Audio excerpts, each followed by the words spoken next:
For the best medical and paramedical lectures, subscribe to our channel and press the bell icon to stay connected with us. Hello everyone, welcome back to the channel. Myself Yashika Rajput, student of BSc Nursing 4th year, and today we are going to discuss a very important topic, that is depression. In this video, the contents are introduction of the depression, definition, types of depression, epidemiology, etiology, pathophysiology, clinical manifestations, diagnosis, investigations, treatment, conclusion, and references. Starting with the introduction of the depression, depression is a affective disorder. Here, affective disorder means the mental illnesses characterized by pathological changes in mood. That is, patients are having many changes in mood. They are feeling sad, or they are feeling loneliness, they are feeling hopelessness, etc. etc. Depression, pathologically depressed mood. Comes to the definition of the depression. According to WHO, that is World Health Organization, depression is defined as it is a common mental disorder that presents with depressed mood, loss of interest or pleasure, feelings of guilt or low self-worth, disturbed sleep or appetite, low energy, and poor concentration. Now comes the types of depression. According to the ICD-10 criteria, there are few categories of depression. As in F32 criteria, depressive episodes is characterized here. The first one is major depressive disorder, which means recurrence of long episodes of low moods or one extended episode that seems to be never ending.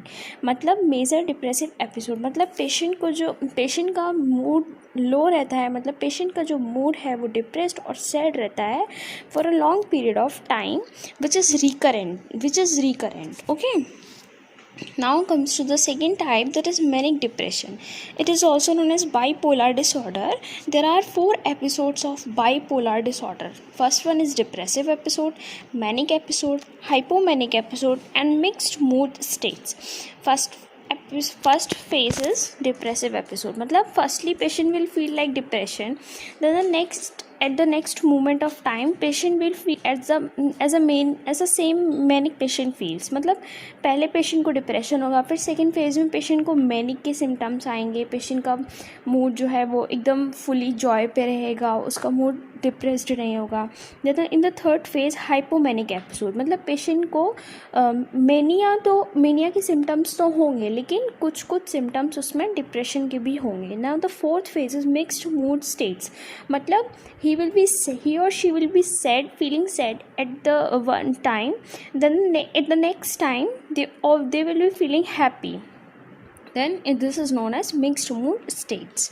Now comes to the dysthymic depression, the third type of depression, dysthymic depression, which means it lasts longer but involves less severe symptoms. मतलब जो डिस्थाइमिक जो depression होता है it last long, मतलब ये भी काफ़ी time के लिए होता है लेकिन इसमें इतने सीवियर सिम्टम्स नहीं होते हैं. Patient leads a normal life but we may not be functioning well और फीलिंग गुड. मतलब पेशेंट को मतलब वही कि फीलिंग गुड नहीं है, मतलब पेशेंट अच्छा फील नहीं करते, अच्छे से काम नहीं कर सकते, मे बी उनके ADLS में इंटरफेयर हो, but there are no severe symptoms present in dysthymia. Dysthymia is also refers to the patient is having mild depression that lasts at least 2 years in adults. मतलब adults को mild depression होगा जो कि 2 साल तक रहेगा, जबकि in case of children it lasts for 1 year. Okay, this is known as dysthymia. Now comes to situational depression which means according to the situation. जैसे किसी situation में, जैसे when a student fails in an exam he may get depressed. This is known as situational depression. Then psychotic depression, then endogenous depression. Now comes to the epidemiology of the depression. Epidemiology of depression, when we see, there are globally more than 350 million people of all ages suffer from depression according to WHO report. For the age group 15 to 44, major depression is a leading cause of disability in United States. Women are nearly twice as likely to suffer from major depressive disorder than men are. मतलब women's में the epidemiological rate ज़्यादा होते हैं to suffer from a depression. With age, the symptoms of depression become even more severe. About 30% of people with depressive illnesses attempt suicide. As we can see, the depression is one of the leading cause of disability across the world, and the World Health Organization in 2006 estimates that depression will rank second only to heart disease by 2020 in terms of global disability. And according to a research report, an estimated 3 to 4% of India's 100 crore plus population suffer from major mental disorders, and about 7 to 10% of the population suffer from minor depressive disorders. Comes to the etiology of the depression. There are various etiologies of depression, such as genetic causes. In the genetic causes, such as and the major depressive disorder occur more often in first degree relatives than they do in the general population. It is also studied that identical twins shows that when one twin is diagnosed with major depression, the other twin has a greater than 70% chances of developing it. Now comes to the next factor, that is environmental factor.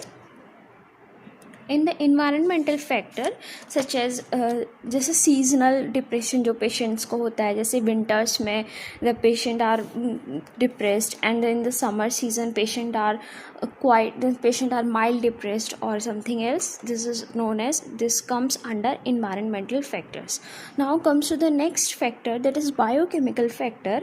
In the biochemical factor, the biochemical theory of depression postulates a deficiency of neurotransmitter in certain areas of brain, such as the neurotransmitters such as noradrenaline, serotonin, and dopamine.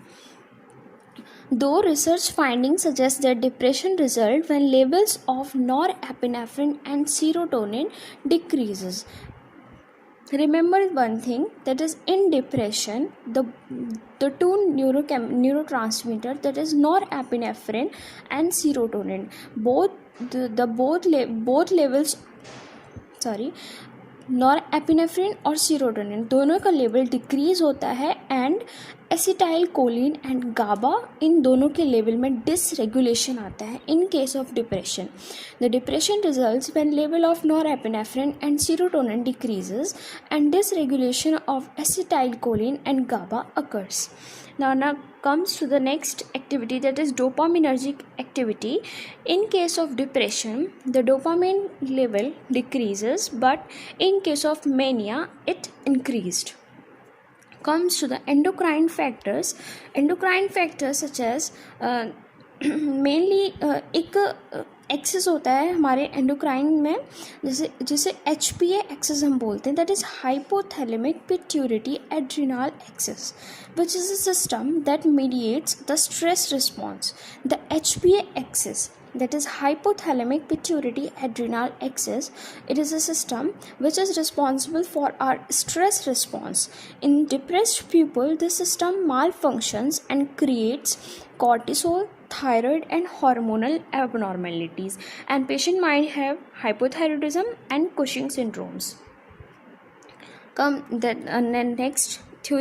next causes may be abuse of drugs or alcohols, hormonal level changes, physical illness, or side effect of any medications. Changes in brain anatomy might be a etiology for depression, such as loss of neurons in the frontal lobes, cerebellum, and basal ganglia has been identified in depression. The circadian rhythm theory, which is responsible for the daily regulation of the sleep-wake cycles, it is responsible for the mood of the patient. The sociological theory, that is stressful life events, for example death, marriage, financial loss, before the onset of the disease or a relapse, probably have the formative effect. Then the certain drugs which may result in the depression, that is analgesics, antidepressants, antihypertensive, anticonvulsants, benzodiazepine withdrawal, antipsychotics. Then the certain physical illnesses such as viral illness का सबसे अच्छा example तो आजकल ही इतना pandemic हो चुका है, that is corona virus. The next one is carcinoma, neurological disorders, thyroid disease, multiple sclerosis, pernicious anemia, diabetes, systemic lupus erythematosus, and Addison's disease. Comes to the pathophysiology, or we can say psychopathology in psychiatric. There are hypotheses. First one is the biogenic amine hypothesis, the receptor sensitivity hypothesis, the serotonin only hypothesis, the permissive hypothesis, the electrolyte membrane hypothesis, and the neuroendocrine hypothesis.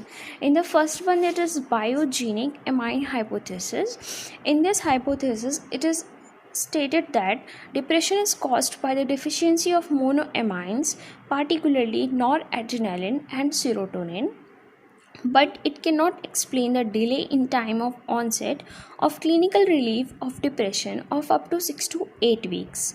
The second hypothesis is the receptor sensitivity hypothesis.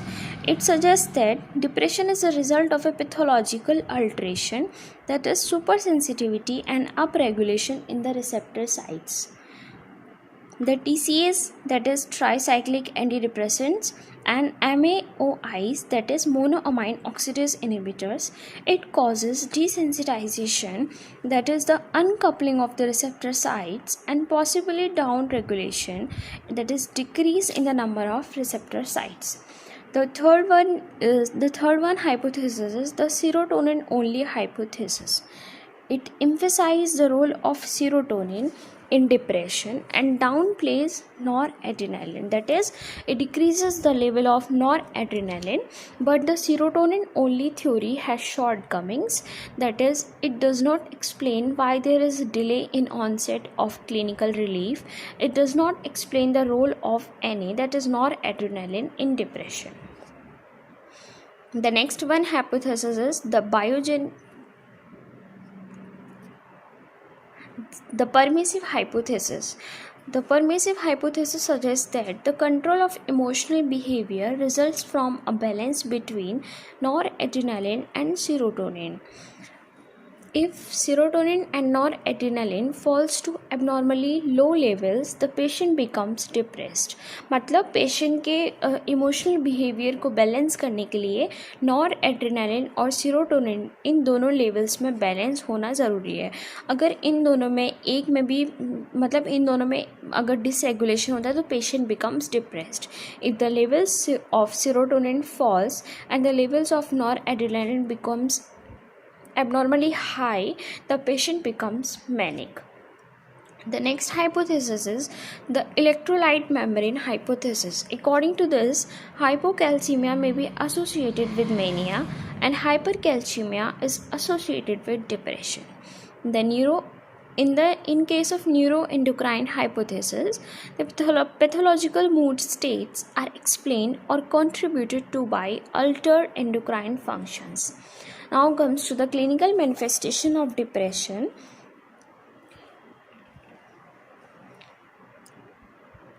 The main clinical manifestation of in depressive patients are patient is having depressed mood, which means sadness of mood or loss of interest and loss of pleasure in almost all activities.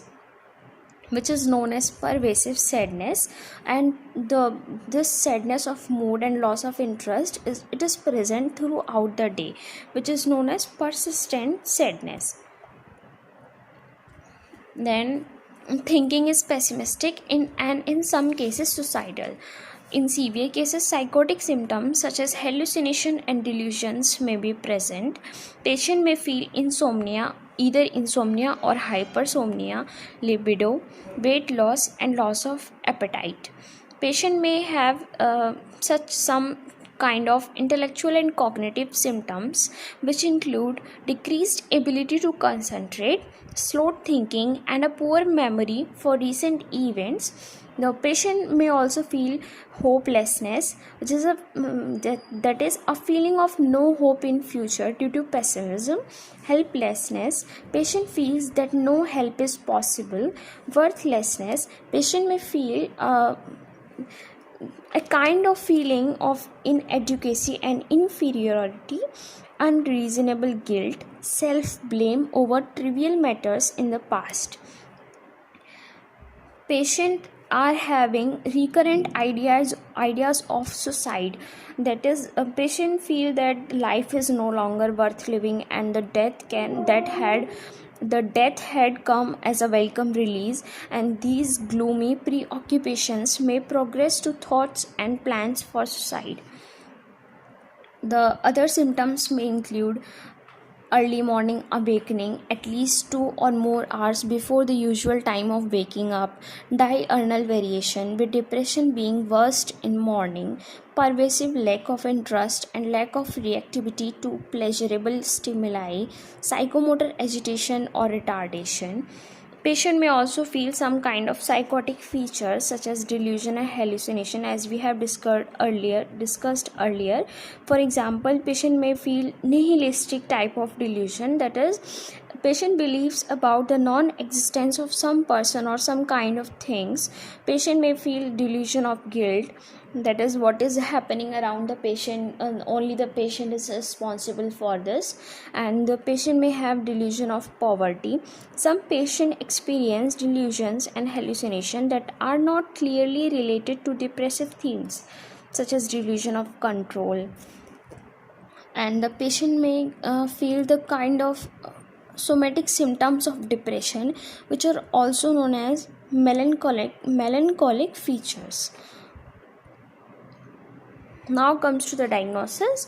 In the psychiatric, the main diagnosis is based on ICD-10 criteria for depressive episode, or we can diagnose depression from some kind of symptoms such as depressed mood, loss of interest and enjoyment, reduced energy leading to increased fatigability and diminished activity.